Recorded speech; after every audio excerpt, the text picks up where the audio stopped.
আসসালামু আলাইকুম বন্ধুরা, সবাই ভালো আছেন আশা করি। আজকে ইউটিউবের মধ্যে একটি গুরুত্বপূর্ণ সমস্যা চলতেছিল। সেই সমস্যাটি হলো, আপনার যে ইউটিউব রয়েছে সেই ইউটিউবে ঢুকলে আপনার যে নেভিগেশন বারটি রয়েছে এই নেভিগেশন বারটি আপনি মিসিং দেখতেছেন। মানে নেভিগেশন বারটি কোনোভাবেই আপনি খুঁজে পাচ্ছেন না। এই নেভিগেশন বারটি নেই, তো তার কারণে আপনি কি করতে পারছেন না, আপনি অন্য কোনো চ্যানেলে আর লগ ইন করতে পারছেন না। অনেক খোঁজাখুঁজির পরেও এই নেভিগেশন বার কোনো খুঁজেই পাচ্ছেন না। ফোন বন্ধ করে আবার চালু করতেছেন, কিন্তু তারপরেও কোনো সমাধান হচ্ছে না। তো আজকে এই সমাধান নিয়ে চলে এসেছি। চলুন দেখি কিভাবে এই সমস্যার সমাধান করা যায়। ভিডিওটি শুরু থেকে শেষ পর্যন্ত দেখবেন, আশা করি আপনাদের সমস্যার সমাধান হয়ে যাবে।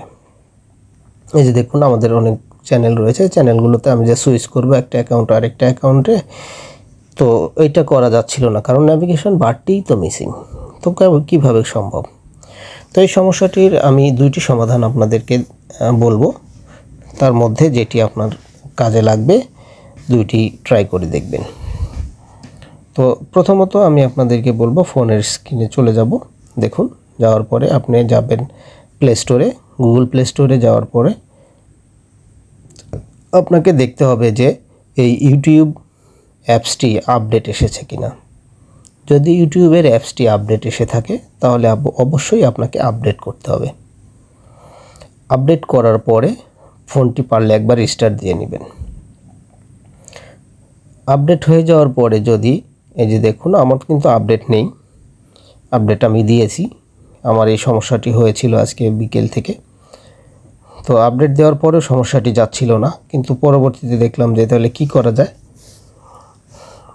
তারপরে মাথায় আসলো আমাকে কি করতে হবে।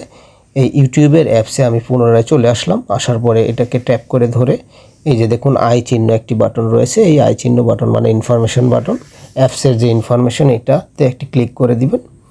এটাতে ক্লিক করে দেওয়ার পরে আপনার এই ইউটিউবের যে ইনফরমেশন রয়েছে এখানে চলে আসবে।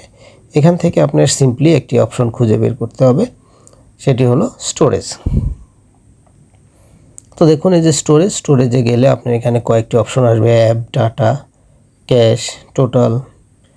এই অপশনগুলোর ভেতর থেকে আপনাকে করতে হবে এই ক্লিয়ার ক্যাশ নামে যে অপশনটি আছে এটিকে ক্লিয়ার করে দিতে হবে। এটিকে ক্লিয়ার করে দেওয়ার পরে আপনি যদি আবার ইউটিউব ওপেন করেন, এবার যদি আপনার সমস্যাটি সমাধান হয়ে যায় তো ভালো। যদি সমাধান না হয়, পরবর্তীতে আবার আপনি এই অ্যাপস ইনফরমেশনে আসবেন, স্টোরেজে আসবেন। আসার পরে এই যে দেখুন বাম সাইডে একটি অপশন আছে ক্লিয়ার ডাটা। এই ক্লিয়ার ডাটাতে আপনি আবার একটি ক্লিক করে দিবেন, তাহলে আপনার সকল ডাটা ক্লিয়ার হয়ে যাবে। এর পরবর্তীতে আপনি লগ আউট হয়ে যাবেন। পুনরায় আবার আপনাকে ইউটিউবে ঢুকে আপনাকে লগ ইন করতে হবে। লগ ইন করার পরে আশা করি আপনাদের এই নেভিগেশন বারটি আমার মতো আবার ফিরে আসবে।